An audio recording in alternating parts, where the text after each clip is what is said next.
सोच लिया है माँ, मुझे फौजी बनना है। क्या? नहीं बेटा, ये तू क्या कह रहा है? तू जानता है ना, तेरे बाबूजी भी अपने देश के लिए जान देकर हमें छोड़कर पहले ही चले गए। अब मैं तुझे नहीं, मैं तुझे नहीं जाने दूंगी। माँ, जैसे तू मेरी माँ है, वैसे ये धरती भी मेरी माँ है। आज दुश्मनों ने इसके आंचल को खून से रंग दिया है माँ। अब जवाब देने की बारी हमारी है। आशीर्वाद दे माँ।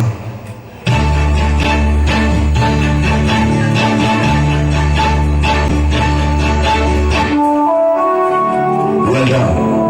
You have been selected for the Indian Army. हर किसी में अपने देश के लिए लड़ने की हिम्मत और जान देने का जज्बा नहीं होता। फौजी ये अपने अंदर लेके पैदा होता है। We all are proud of you. Good luck.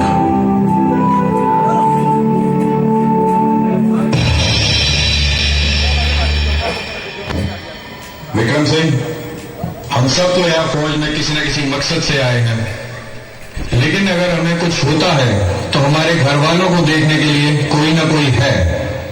पर तेरी तो माँ भी घर पर अकेली है। अगर तुझे यहाँ कुछ होता है तो क्या तूने कभी सोचा है तेरी माँ का क्या होगा? फिर तू यहाँ फौज में क्यों आया है? वतन वतन मेरे आबाद रहे तू ही मेरी मंजिल है, पहचान तुझी से। तू ही मेरी मंजिल है, पहचान तुझी से। पहुंचूं मैं जहां भी मेरी बुनियाद रहे तू। मैं वतन, मेरे वतन। इस इलाके की सबसे ऊंची पॉइंट पे मैं अपने तिरंगे को लहराते हुए देखना चाहता हूं। हिंदुस्तान जिंदाबाद था, जिंदाबाद है, और जिंदाबाद रहेगा। हिंदुस्तान जिंदाबाद।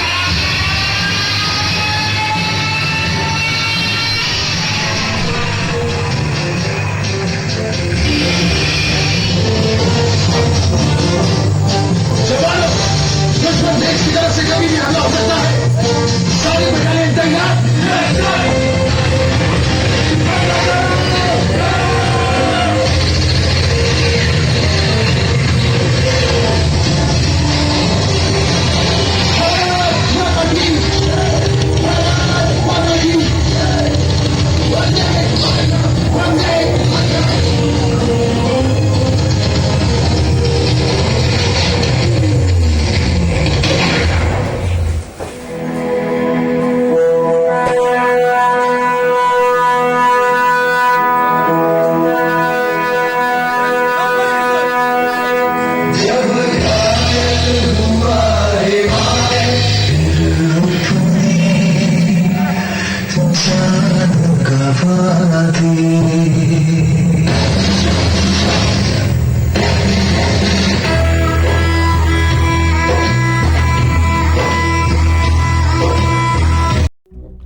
देश के लिए कुर्बान हो गया। एक ऐसा बेटा जो करोड़ों हिंदुस्तानियों को चैन की नींद सुलाने के लिए खुद रात भर जागा। एक ऐसा बेटा जिसने न जाने कितने दिन ठीक से खाना भी नहीं खाया होगा, फिर भी अपनी आखिरी सांस तक लड़ा। एक ऐसा बेटा जिसने मेरा व इस धरती का अपनी दोनों माओं का सर फख्र से ऊंचा किया। तो क्या हुआ जो मेरा एक बेटा कुर्बान हुआ, वो जाते जाते अपनी माँ को कितने सारे बेटे दे गया। वो हर एक सिपाही जो अपने देश के लिए लड़ रहा है मेरा बेटा है, और मुझे अपने हिंदुस्तान के उस हर बेटे की माँ होने का फख्र है। जय हिंद।